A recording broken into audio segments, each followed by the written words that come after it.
حوصلہ افزا بات ہے کہ آئی ٹی سیکٹر کے ذریعے پاکستان کی مجموعی ایکسپورٹس میں اضافے کا ایک نیا دروازہ کھلا ہے، اور کل وزیر اعظم شہباز شریف کے زیر صدارت نیشنل ایکسپورٹ ڈیولپمنٹ بورڈ کے اجلاس میں بتایا گیا کہ پچھلے سال I T export 3.2 Arab dollar سے تجاوز کر گئی۔ یہ یقیناً کوئی شائن بات ہے، لیکن اہم سوال یہ ہے کہ ٹیکسٹائل، لیدر، اسپورٹس اور طبی آلات سمیت دیگر اشیاء کی ایکسپورٹس کیوں نہیں بڑھ رہی، اور بہرحال اس کے سوال کا فی الحال کوئی جواب نہیں ہے۔ ان تمام موضوعات پہ، پاکستان کی ایکسپورٹس کو درپیش چیلنجز پہ، اور کیا یہ ممکن ہے کہ آئندہ 3 سال میں پاکستان کی ایکسپورٹس میں 112% اضافہ ہو جائے، ان سوالوں کے جوابات ہم ڈھونڈتے ہیں۔ اس کے لیے ہم نے دعوت دی ہے جناب عاطف اکرام شیخ کو، صدر ہیں FPCCI پاکستان میں کاروبار کی سب سے نمائندہ تنظیم، اور جناب آصف انعام، چیئرمین آل پاکستان ٹیکسٹائل ایسوسی ایشن۔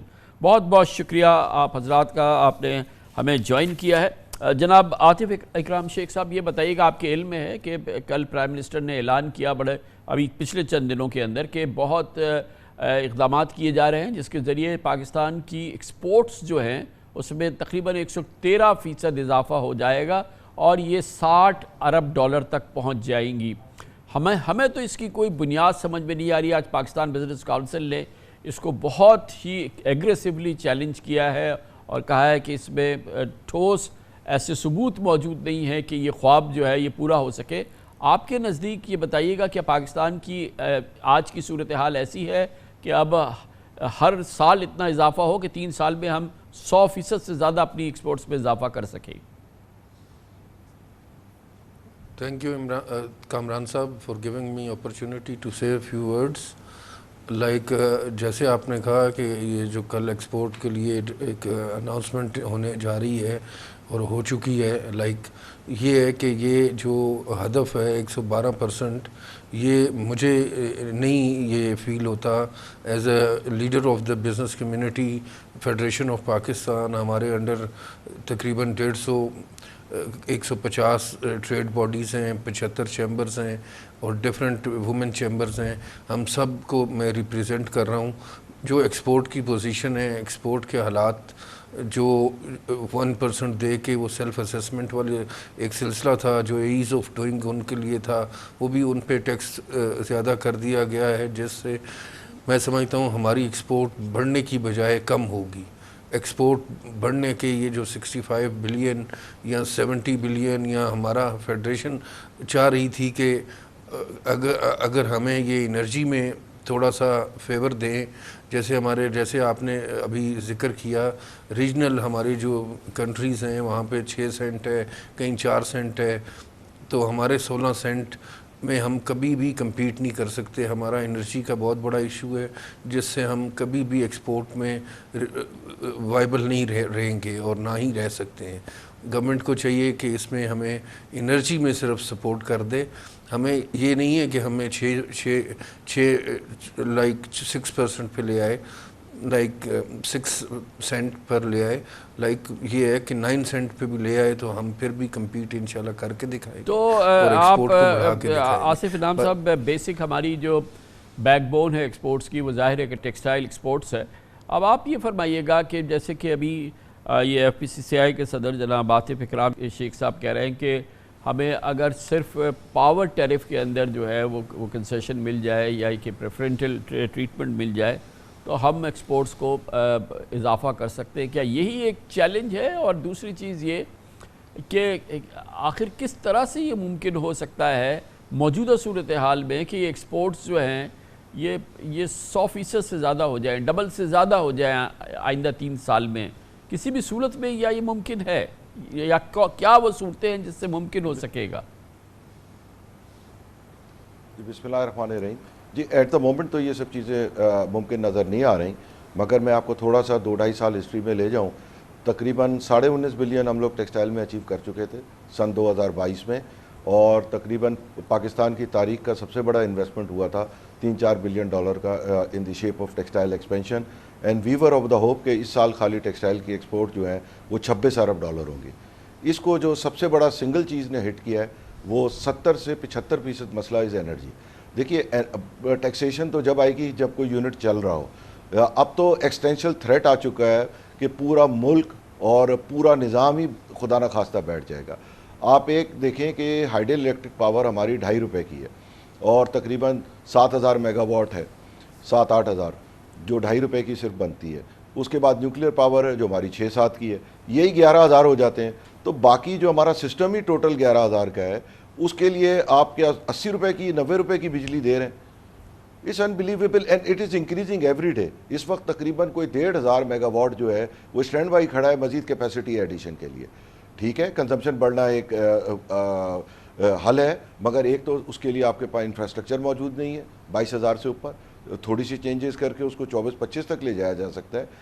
دوسرے اس کے بعد آپ کے پاس ڈیمانڈ ہی نہیں ہے. آپ نے ایک ایسے پلانٹ لگا لی ہے جس کی ابھی ڈیمانڈ کریٹ ہونا ہے, اور 16 سینٹ پہ تو ڈیمانڈ ڈسٹرکشن ہو رہی ہے.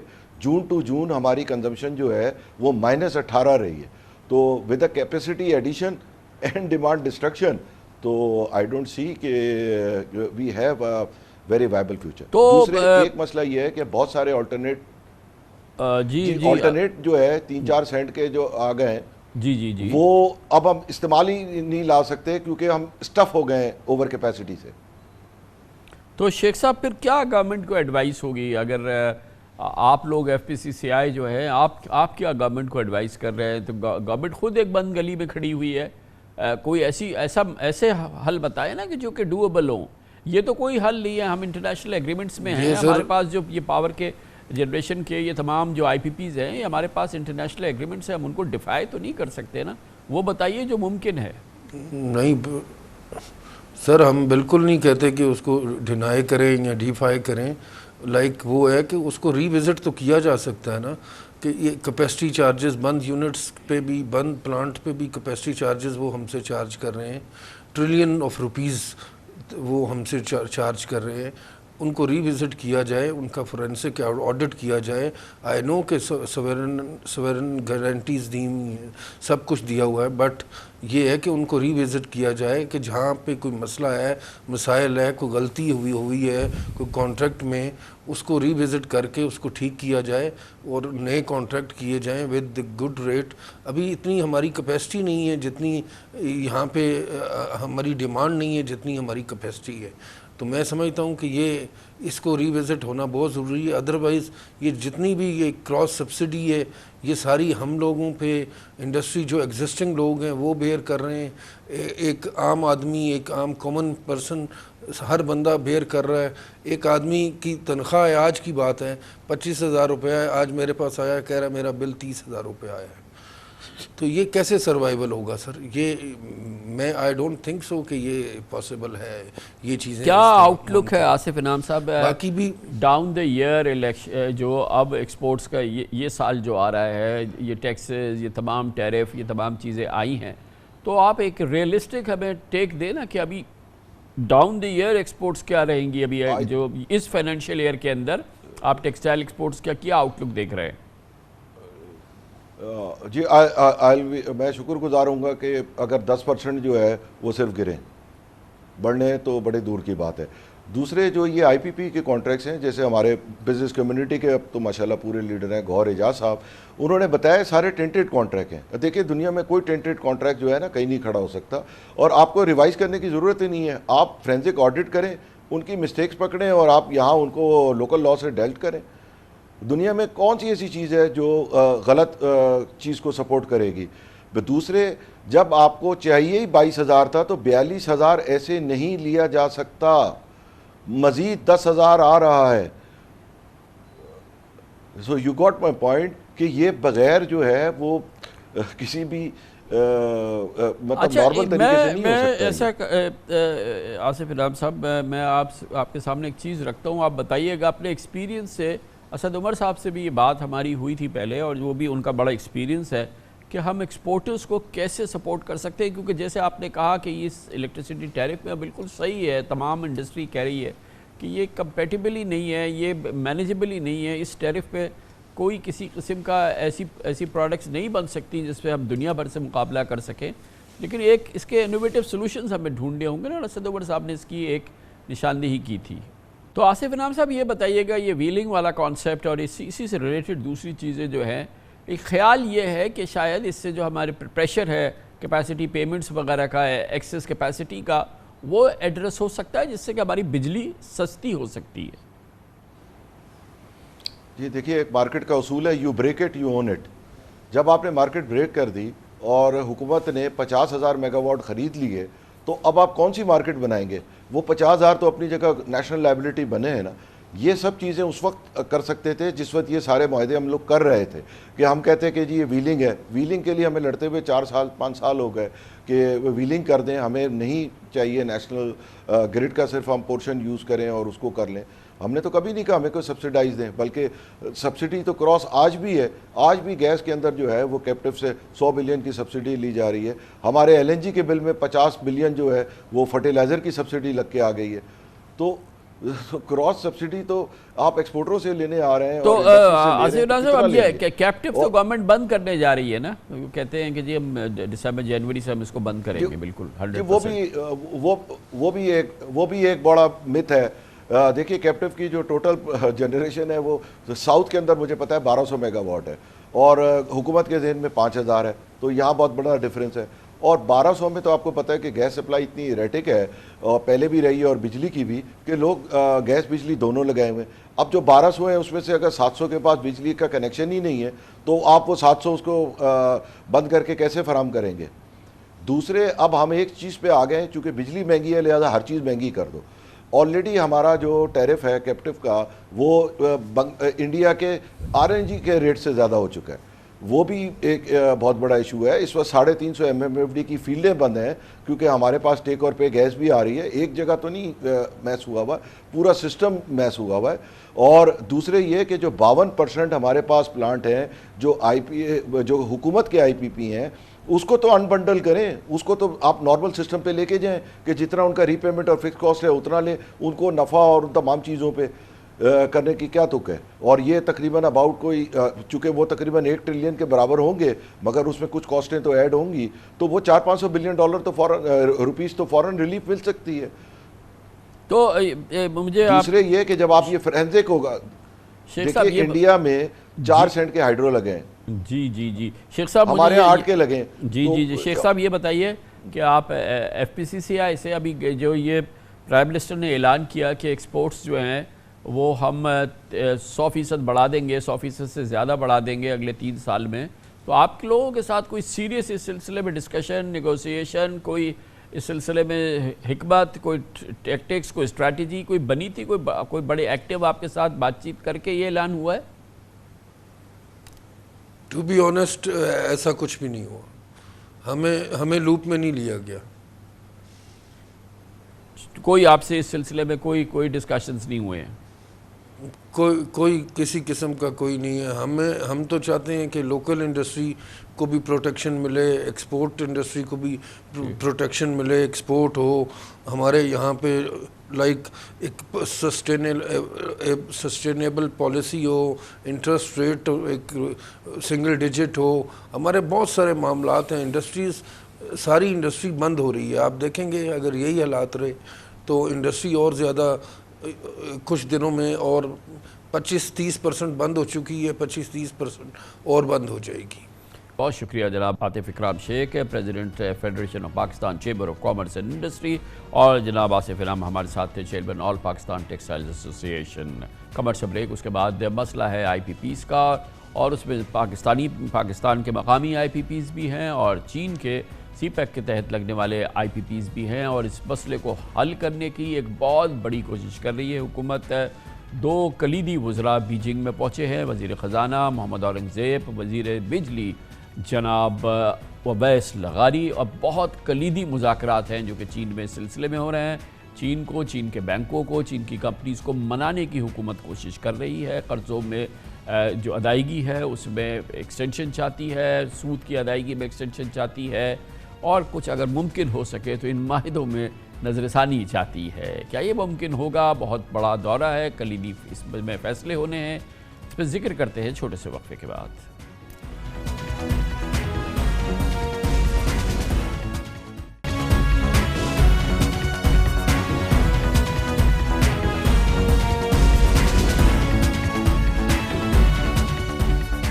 سوشل میڈیا کے اس دور کی بدولت آج ایک عام پاکستانی بھی جانتا ہے کہ IPPs یعنی بجلی بنانے کے حکومتی اور نجی کارخانے اور CPEC کے پاور پلانٹس قومی خزانے پر بوجھ بن چکے ہیں، اور انہی کی وجہ سے پاکستان میں دنیا بھر سے مہنگی بجلی ہے.